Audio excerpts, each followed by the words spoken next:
Very good morning, very good morning.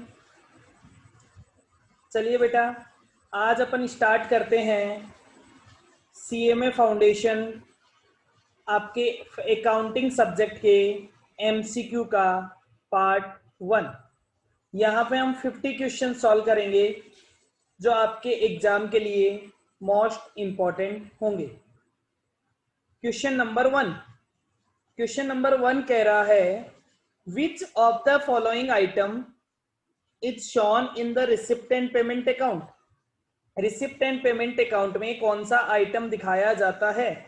A, only item of capital nature, B, only item of revenue nature which are received during the period, C, only item of revenue nature pertaining to the period of accounts, और D, both item of capital and revenue nature which are received during the period. Yes बेटा, receipt and payment में हम वो item दिखाते हैं जो हमें इस साल, जो पैसा हमें इस साल मिला है, चाहे वो कैपिटल नेचर का हो चाहे वो रेवेन्यू नेचर का हो। तो बेटा इसका हमारा आंसर हो जाएगा answer number D. Okay, question number 2 आपको क्या कहता है? Any income arising from special fund will be credited to. अगर किसी स्पेशल फंड में हमने कोई पैसा रख रखा है और उस फंड से कोई इनकम आती है तो वो इनकम एंड एक्सपेंडिचर में ना दिखा के उसी स्पेशल फंड में क्रेडिट कर दी जाती है। और स्पेशल फंड हमने कहाँ रख रखा होता है? बैलेंस शीट में। तो option A general fund in the balance sheet, option B receipt and payment, option C income and expenditure, option D है special fund in the balance sheet. Question number 3 आपको क्या कहता है? There are 100 members, each member paying an annual subscription of rupees 500. The receipt and payment account shows arrear of subscription, advance subscription or current year. How much amount to be credited in the income and expenditure account? बेटा income and expenditure में वो amount दिखाई जाती है जो amount current year की होती है, चाहे वो अमाउंट मिली है या वो अमाउंट नहीं मिली है। तो हमारे करंट ईयर के मेंबर थे 100, एक मेंबर से हमें मिलने वाला अमाउंट है 500, तो टोटल अमाउंट हो जाना चाहिए 50,000। तो answer number D also here 50,000। Question number 4, when opening stock 50,000, closing stock 40,000 and purchases rupees 90,000, profit margin है 16.667% ऑन सेल्स। तो सेल्स कितनी होगी? बेटा ओपनिंग स्टॉक आपको यहाँ पे एक वर्किंग्स दिखाई हुई है। Opening stock 50,000 plus purchase 1,90,000 minus closing stock, तो ये आ जाता है बेटा कॉस्ट ऑफ गुड्स सोल्ड। अब आपको पता है कॉस्ट ऑफ गुड्स सोल्ड में अगर प्रॉफिट ऐड कर देंगे तो सेल की वैल्यू आ जाएगी। आपको प्रॉफिट बता रखा है सेल्स का 16.67%, जो 16.67% है, अगर सेल्स का 16.67% होता है तो वो कॉस्ट का 20% होता है। जो अमाउंट सेल्स का 16.667% होता है वो कॉस्ट का 20% होता है। तो 2 लाख प्लस 2 लाख का 20%, तो द आंसर इज 2,40,000। तो आंसर क्या हो जाएगा बेटा आपका? क्वेश्चन नंबर 4 का आंसर हो जाएगा A. Question number 5, goods brought for 20,000 passed through sales book will result in. आपने गुड्स खरीदा था, मतलब खर्चा किया था, लेकिन गलती से आपने उसे सेल में लिख दिया। तो बेटा आपने खर्चा किया वो तो आपने लिखा नहीं, जबकि गलती से आपने सेल में लिख दिया, तो इससे आपका प्रॉफिट कम होगा या आपका प्रॉफिट बढ़ जाएगा? बेटा परचेज कम हो गई और सेल बढ़ गई तो ग्रॉस प्रॉफिट भी इंक्रीज हो जाएगा। D option, increase in gross profit. Okay, next, which of the following will result in disagreement of trial balance? बेटा ट्रायल बैलेंस कब होता है, कब डिसएग्री होता है? जब सिंगल साइडेड एरर होती है, केवल एक अकाउंट में गलती होती है। सेल्स रिटर्न आया था लेकिन आपने उसे परचेज मान लिया, दोनों अकाउंट में लिखा होगा। परचेज रिटर्न को सेल मान लिया, वो भी दोनों जगह लिखा होगा। राम के account wrongly credited instead of Shyam, Shyam की जगह राम का अकाउंट क्रेडिट कर दिया, तो उससे भी कोई दिक्कत नहीं हुई। Under casting of cash book, cash book का कास्टिंग वर्ड का मतलब होता है बेटा, कास्टिंग वर्ड का मतलब होता है टोटल। आपने कैश बुक का टोटल कम लगा दिया 1100 से, that is single sided error. तो आंसर इज डी, 6 का आंसर हो जाएगा आपका डी। आगे चलते हैं, next question, question number 7। Question number 7 आपको क्या कहता है? In a joint venture X and Y sharing profit and loss equally. ठीक है साहब, एक्स ने 40,000 रुपीज का गुड्स परचेज किया और वाई ने उसे 50,000 में बेच दिया, तो मतलब 10,000 का प्रॉफिट कमाया। लेकिन एक्स को परचेज करने पे 1% कमीशन मिलेगा और वाई को सेल करने के लिए 5% कमीशन मिलेगा। तो एक्स को मिलेगा 40,000 का 1%, दैट इज 400। वाई को मिलेगा 50,000 का 5%, मतलब 2500। 10,000 में से दोनों अमाउंट माइनस करेंगे तो आंसर हो जाएगा 7100। तो ऑप्शन है बी, आपका 7 का आंसर हो जाएगा B, 7100। Point number 8, what is the nature of joint venture with co venture account? A option nominal account, B personal account, C real account and D memorandum account.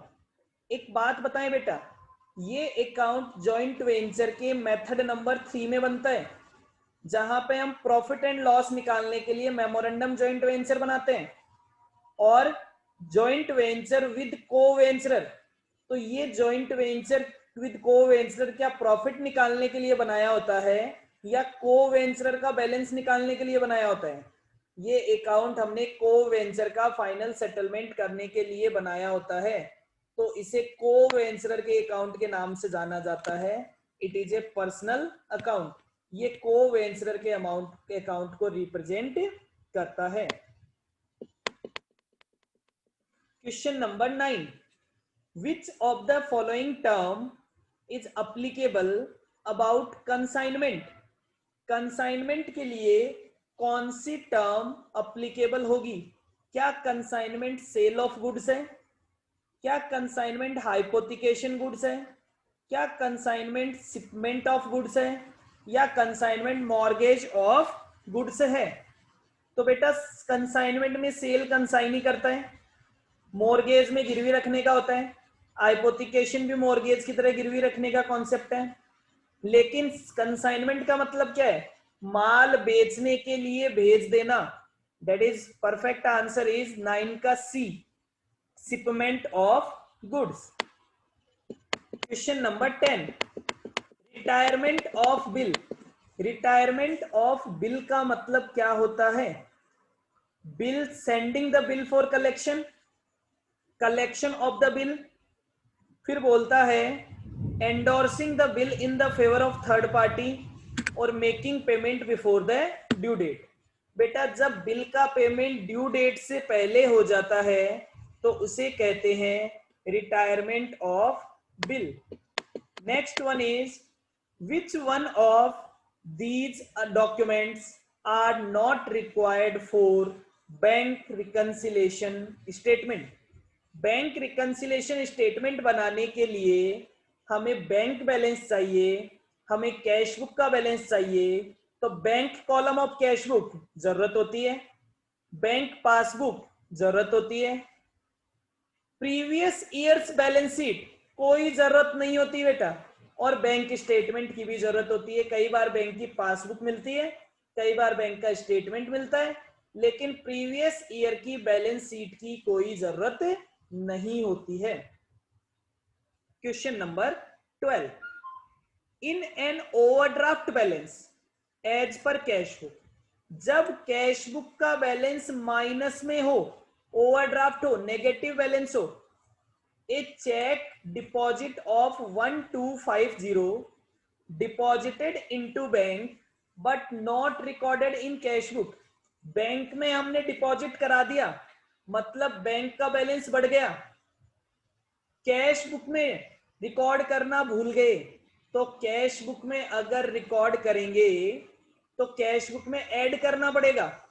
ठीक है साहब, cash book में add करना था, लेकिन cash book का balance minus में है। अगर माइनस में और ऐड करेंगे तो माइनस का बैलेंस कम हो जाएगा, तो डेट इज डिडक्टेड। माइनस में जब आप प्लस करते हो तो बेटा वो आइटम ऑटोमेटिकली माइनस हो जाता है। तो डिडक्टेड बाय 1250। माइनस प्लस हमेशा माइनस होता है बेटा, तो हमने माइनस में अगर हम प्लस करने की कोशिश करेंगे तो वो वैल्यू ऑटोमेटिकली माइनस हो जाएगी। 12 का आंसर है A. Question number 13, which of these errors affects only one account? Error of posting, error of casting. Casting मतलब टोटल गलत लगाना, एक अकाउंट की गलती है। पोस्ट करना, राम के अकाउंट में पोस्ट कर रहे थे, गलती हो गई, एक अकाउंट की गलती है।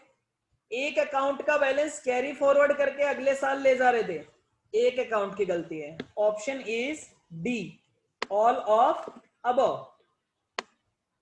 Question number 14, which of the following error is an error of principle? Principle की एरर कब होती है बेटा? जब हम हमारे रूल तोड़ते हैं। हम कहते हैं कैपिटल आइटम को उसके नाम से कैपिटलाइज करना चाहिए, जबकि रेवेन्यू आइटम को खर्चे के नाम से लिखना चाहिए। ये बोल रहा है 4000 received from Shyam credited to Shyamu, ये कमीशन की गलती है। 5000 incurred on installation of new plant debited to sale, नया प्लांट खरीदते हैं तो उसके इंस्टॉलेशन पे जो पैसा लगता है वो प्लांट में ऐड होना चाहिए, प्लांट में कैपिटलाइज होना चाहिए, लेकिन हमने सैलरी में डेबिट कर दिया, तो कैपिटल आइटम को रेवेन्यू में लिख दिया। That is error of principle. तो 14 का आंसर हो जाएगा बी, हमें आगे जाने की जरूरत ही नहीं है। Question number 15, in case of depreciated assets are revalued, the provision for depreciation is based on. जब डेप्रिशिएबल असेट्स को रीवैल्यू किया जाता है तो उसके बाद डेप्रिसिएशन कैसे लगाया जाएगा?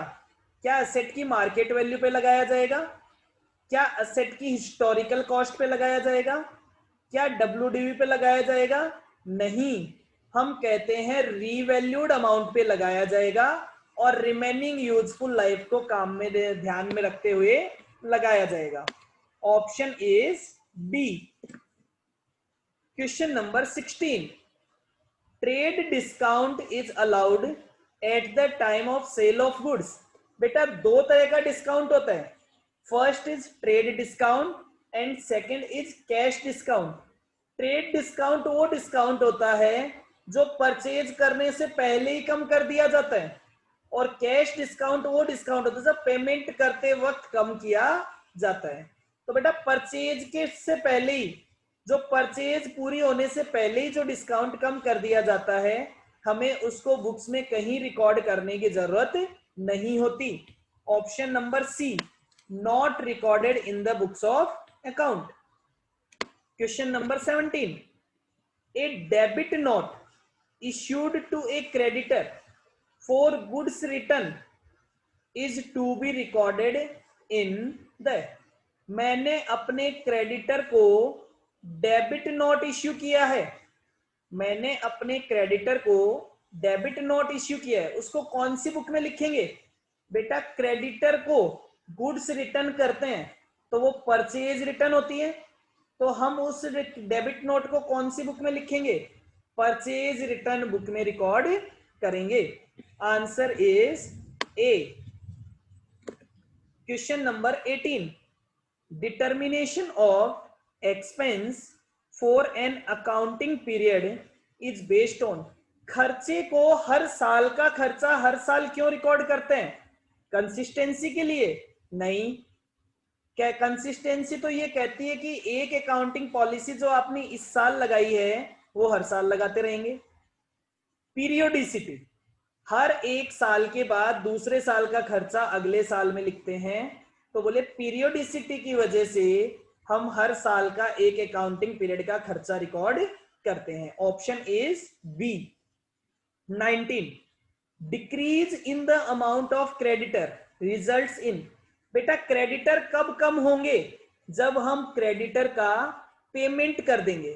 अब क्रेडिटर का पेमेंट करेंगे तो डिक्रीज इन कैश हो जाएगा, डिक्रीज इन कैश, तो क्रेडिटर डिक्रीज होंगे तो दूसरी तरफ कैश भी डिक्रीज हो जाएगा। आंसर है C. Question number 20, subscription received in advance to be shown in A, liability side of balance sheet, B, asset side of balance sheet, income and expenditure और general. बेटा जब सब्सक्रिप्शन एडवांस में मिलता है, हमें कोई हमारी इनकम एडवांस में मिली हुई है, मतलब वो हमारे लिए लाइबिलिटी होती है। आंसर हो जाएगा A, liability side of the balance sheet. 21, which of the following is an accounting equation? Accounting equation कौन सी है? कैपिटल का अमाउंट असेट और लायबिलिटी दोनों के बराबर होता है? नहीं। Capital is equals to asset minus liability, बिल्कुल सही है बेटा। जब हम बैलेंस शीट बनाते हैं तो एक तरफ असेट लिखते हैं और एक तरफ लायबिलिटी साइड में कैपिटल और लायबिलिटीज लिखते हैं, मतलब कैपिटल और लायबिलिटीज दोनों का टोटल करते हैं तो वो असेट के बराबर होता है। अगर असेट में से हम लायबिलिटीज माइनस कर देंगे तो केवल कैपिटल रह जाएगा। क्वेश्चन नंबर 22, AS09, AS9 का मतलब अकाउंटिंग स्टैंडर्ड 9 किस चीज से डील करता है? बेटा वैसे ये चीज आपके कहीं नहीं दी हुई है स्टडी मटेरियल में, फिर भी आपको बता देते हैं। Accounting standard 9 deals with revenue recognition. अब accounting standard 9 deals with revenue recognition. Inventory valuation accounting standard 2 होता है। कैश फ्लो अकाउंटिंग स्टैंडर्ड 3 होता है। डेप्रिसिएशन अकाउंटिंग स्टैंडर्ड 10 होता है। तो आप चारों याद कर लेंगे। वैसे इसका आंसर है सी, रेवेन्यू रिकॉग्निशन। इन्वेंट्री के लिए 2 नंबर, कैश फ्लो 3 नंबर और depreciation accounting standard number 10। Question number 23, Y draws a trade bill of 20,000 for 6 month on X. Y ने एक बिल लिखा 12,000 रुपए का एक्स पे 6 महीने के लिए। 2 and 5 months होल्ड करने के बाद उसने उसे बैंक से डिस्काउंट करवा लिया 10% की रेट से, तो डिस्काउंट चार्जेस कितने होंगे? तो बेटा 12,000 का बिल था, 10% का इंटरेस्ट रेट है, मल्टीप्लाइड बाय कितने महीने, 6 में से 2.5 मंथ्स तो जा चुके थे, तो कितने बचेंगे 3.5 months upon 12, answer is 350। Question number 23 का आंसर हो गया 350। Question number 24, bills receivable book is a part of, bills receivable book किसका पार्ट है, बिल्स रिसीवेबल बुक में हम बिल से रिलेटेड एंट्रीज को रिकॉर्ड करते हैं, वो जनरल का काम करता है, लेजर का काम करता है, P&L का काम करता है या बैलेंस शीट में। तो लेजर में तो बिल्स रिसीवेबल अकाउंट आता है, बिल्स रिसीवेबल बुक हमारे लिए जनरल का काम करती है। क्वेश्चन नंबर 25 प्रैक्टिकल क्वेश्चन है, अच्छे से समझते हैं। X of Delhi sent out certain goods at cost plus 25% of cost. ठीक है साहब, भेजे गए माल का इनवॉइस प्राइस कितना था 1,20,000। 4/5 of the goods are sold by consignee, भेजे गए माल का 4/5 माल बेच दिया, मतलब 1,20,000 की इनवॉइस का 4/5, 1,20,000 का 4/5 होता है बेटा 96,000। अब उसने कहा कि कमीशन 2% तो मिलेगा इनवॉइस प्राइस पे, और इनवॉइस प्राइस से जितने ज्यादा में बेचा है उस पे मिलेगा 10%। तो हमने कहा बेचे गए माल का इनवॉइस प्राइस है 96,000, 1,20,000 का 4/5। अब 96,000 का तो 2% मिलेगा, डेट इज 1920, और कितने में बेचा है 1,00,000 में, तो इनवॉइस प्राइस से कितने ज्यादा में बेचा है 4,000, 4,000 का 10% डेट इज 400, तो 1920 प्लस 4,000 का 10% debt is 2320। Answer is B. 25 का आंसर क्या होगा, 25 का आंसर होगा बी। आगे चलते हैं, question number 26, if A co-venturer take away goods under memorandum joint venture method, then he will debit these goods in his books। जब भी कोई आदमी अपने पास सामान लाता है तो वो अपनी बुक्स में कौन से नाम से लिखता है, अपनी बुक्स में कौन से नाम से लिखता है, जल्दी बताएं बेटा। मेमोरेंडम जॉइंट वेंचर में जो भी आदमी जब भी गुड्स लाता है, तो अगर किसी पर्सन ने गुड्स लिया है तो वो परचेज अकाउंट को डेबिट करेगा अपनी बुक में। वो गुड्स अकाउंट या तो गुड्स या परचेज, या तो गुड्स लिखेगा या फिर परचेज लिखेगा, तो वो परचेज अकाउंट को डेबिट करेगा। ठीक है।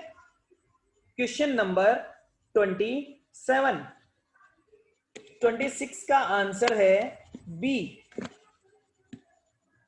27, at the end of the year bad debts recovered account is, at the end of the year bad debts recovered account कहां पे जाता है, बोले बैड डेब्ट्स रिकवर्ड हमारी इनकम होती है।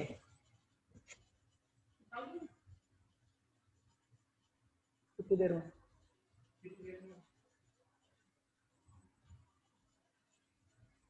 तू बोल तो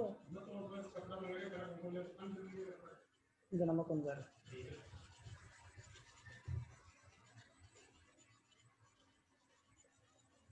Sorry for the interruption.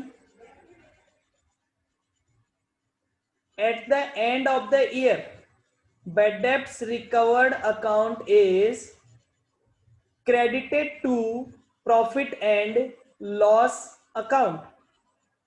Credited to profit and loss account. Income होता है बेटा।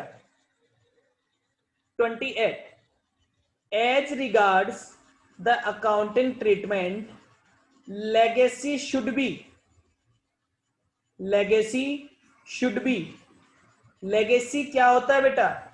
लेगेसी एक वो आइटम होता है जो किसी पर्सन की जब डेथ होती है तो वो डेथ के टाइम हमें अपनी कोई असेट देके चला जाता है और ये कहता है कि इस असेट से आप अपने काम कर सकते हो, यूज कर सकते हो, लेकिन इसको बेच नहीं सकते, हमेशा अपने पास रखना पड़ेगा। तो ये क्या हो जाएगी? Capitalized. Legacy is always capitalized. 28 में option B.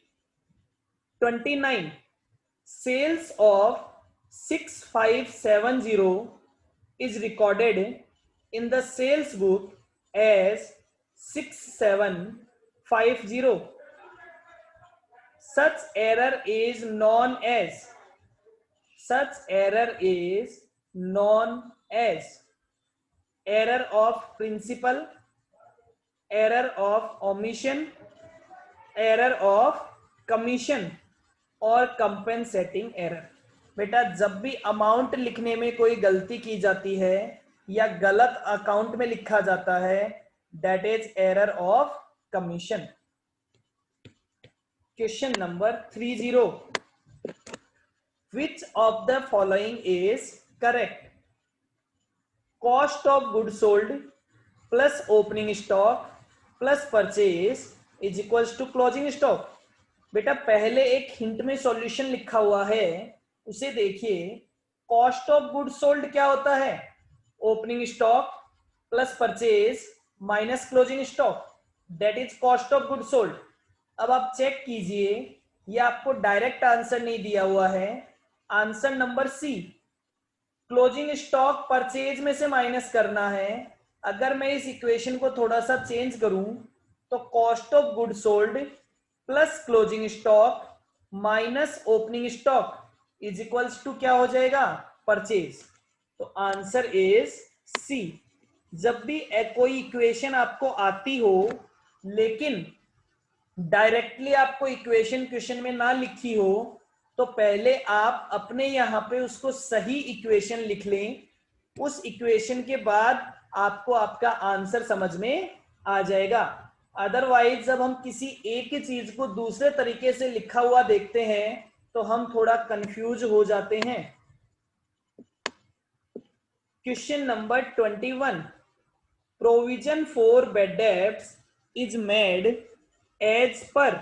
Provision for bad debts क्यों बनाते हैं? प्रोविजन फॉर बैड डेब्ट्स हम कहते हैं बेटा कि फ्यूचर में आने वाले खर्चों को अभी से व्यवस्था करके रखनी चाहिए। तो बोले कंजर्वेटिज्म। हमारा कंजर्वेटिज्म कहता है कि इनकम जब मिल जाए, इनकम जब हो जाए, कंफर्म हो जाए तो रिकॉर्ड करना चाहिए, लेकिन फ्यूचर में आने वाले खर्चों को भी रिकॉर्ड कर लेना चाहिए। That is conservatism concept. Question number 32, capital expenditure are shown in, balance sheet में दिखाए जाते हैं। Import duty of raw material purchase. अब बेटा रॉ मटेरियल है तो रॉ मटेरियल अगर रेवेन्यू आइटम है तो उस पे लगने वाली इंपोर्ट ड्यूटी भी रेवेन्यू आइटम होती है।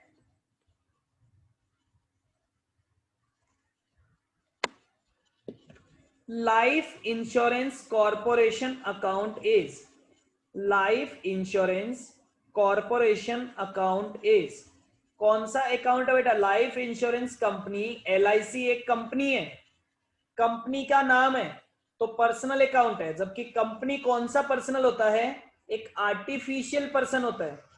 तो question number 34 is artificial personal account. Question number 35, goods taken from business for personal use by the proprietor should be credited to. बेटा जब प्रोप्राइटर खुद के लिए लेते हैं, मतलब ड्राइंग्स करते हैं, जब गुड्स का ड्राइंग्स किया जाता है तो क्या एंट्री होती है? Drawings account debit to purchase account. कौन से अकाउंट को क्रेडिट कर रहे हैं? हम परचेज अकाउंट को क्रेडिट कर रहे हैं, हम परचेज अकाउंट को क्रेडिट कर रहे हैं। आंसर हो जाएगा डी। 36, एक cash book with discount and bank column. बेटा कैश बुक में कैश का कॉलम होगा, डिस्काउंट का कॉलम होगा और बैंक का कॉलम है, तो उसे कौन सी कैश बुक कहते हैं? उसे 3 कॉलम कैश बुक कहते हैं। Answer is C. Question number 37, the periodical total of return inward day book, the periodical total of return inward day book. Return inward मतलब सेल्स रिटर्न बुक कौन से account में transfer किया जाएगा? Sales return में किया जाएगा। सेल्स रिटर्न को क्रेडिट करते हैं या डेबिट करते हैं? सेल्स को क्रेडिट करते हैं, सेल्स रिटर्न को डेबिट करते हैं। तो आंसर हो जाएगा debit of sales return account. Question number 38, the process of transfer of entries from day book to ledger is called as balancing. Day book से लेजर मतलब जनरल से लेजर में ट्रांसफर करना क्या कहलाता है? बैलेंसिंग, जनरल पोस्टिंग, ट्रांजैक्शन और ledger posting, that is called ledger posting. Journal entry होती है, लेजर पोस्टिंग होती है। Done. Question number 39, which of the financial statement represents accounting equation assets is equal to capital plus liability plus owner's equity? तो बेटा ये चीजें हम कहां लिखते हैं? ये हम हमारे बैलेंस शीट में लिखते हैं। Answer number C. Balance sheet में हमें कैपिटल दिखाई देती है और लाइबिलिटी और ओनर्स इक्विटी दिखाई देती है। Question number 40, depreciation account is closed at the end of the year by transfer to the. Depreciation account को साल के एंड में कहां ट्रांसफर कर दिया जाता है? P&L अकाउंट में एज ए एक्सपेंस ट्रांसफर कर दिया जाता है। क्वेश्चन नंबर 41, बड़ा ध्यान से समझेंगे। The original cost of machine is 19 lakh. Machine की ओरिजिनल कॉस्ट है 19 लाख, इंस्टॉलेशन चार्जेस है 1 लाख। तो मशीन की टोटल कॉस्ट कितनी हो जाएगी बेटा? 19 lakh plus 1 lakh is equals to 20 lakh. Working life है 5 इयर्स और रेजिडुअल वैल्यू है 40,000। ठीक है, तो 20 लाख माइनस 40,000, डेप्रिसिएबल वैल्यू कितनी हो गई?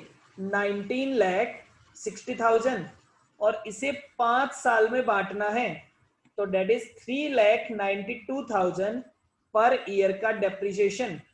अब बेटा एसएलएम मेथड में चाहे पहले साल का डेप्रिसिएशन हो चाहे 4th ईयर का डेप्रिसिएशन हो, हर साल का डेप्रिसिएशन सेम ही होता है। तो answer is C, 3,92,000।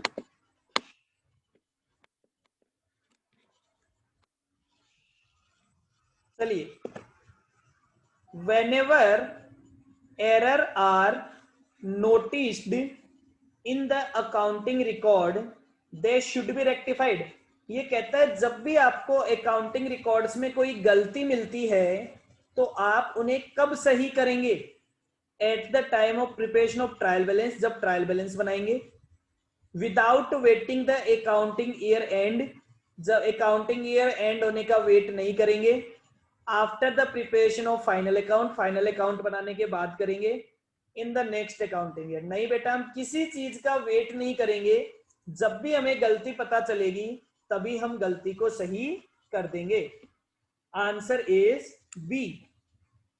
A purchase of 49,500 from Shiva was recorded in purchase book as 59,400। मतलब 49,500 का सामान खरीदा था लेकिन गलती से 59,400 लिख दिया, मतलब 9,900 ज्यादा लिख दिया परचेज को। बेटा परचेज को ज्यादा लिखने से प्रॉफिट कम होगा या बढ़ जाएगा? सर प्रॉफिट कम हो जाएगा। तो तो the profit would be show a decrease of 9,900। Next बोलता है from the following details ascertain the adjusted bank balance as per cash book overdraft. बेटा कैश बुक का बैलेंस माइनस में है, कितना माइनस में है? 1,60,000।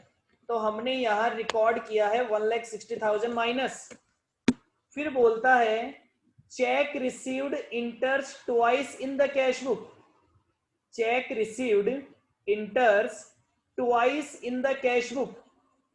कैश बुक में एक चेक को 2 बार लिख दिया, तो बेटा एक बार माइनस करना पड़ेगा।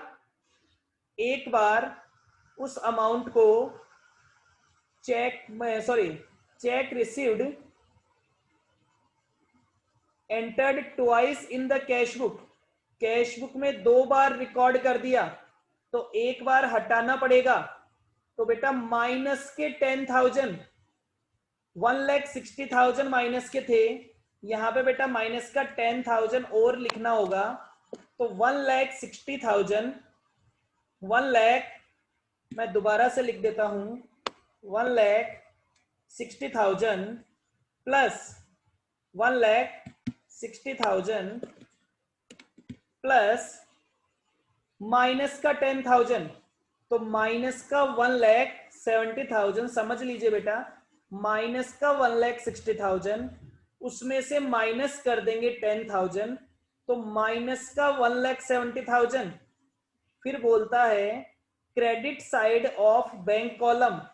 बैंक कॉलम का बैलेंस 1,000 रुपए से कम लिख दिया, मतलब पेमेंट साइड। क्रेडिट साइड कौन सी होती है? Payment side. तो पेमेंट में 1,000 रुपए कम लिख दिया। अगर पेमेंट में 1,000 रुपए और लिख देंगे तो बैलेंस 1,000 से और कम हो जाएगा, तो हो जाएगा 1,71,000। जबकि बैंक के चार्जेस 2 बार लिख दिए, तो एक बार वापस से हटा देंगे, प्लस का 400, तो आंसर आ जाएगा बेटा 1,70,600। दोबारा चेक कर लीजिए, माइनस का 1,60,000, उसमें से माइनस कर देंगे 10,000 जो हमने कैश बुक में चेक को 2 बार लिख दिया। 1,000 रुपए का क्रेडिट साइड में हमने एक खर्चा लिखा ही नहीं है, उसको भी माइनस कर देंगे। बैंक चार्जेस 400 प्लस कर देंगे, तो वैल्यू हो जाएगी माइनस का 1,70,600। ओवरड्राफ्ट हो जाएगा 1,70,600। Question number 45, when credit balance as per passbook is the starting point of a bank.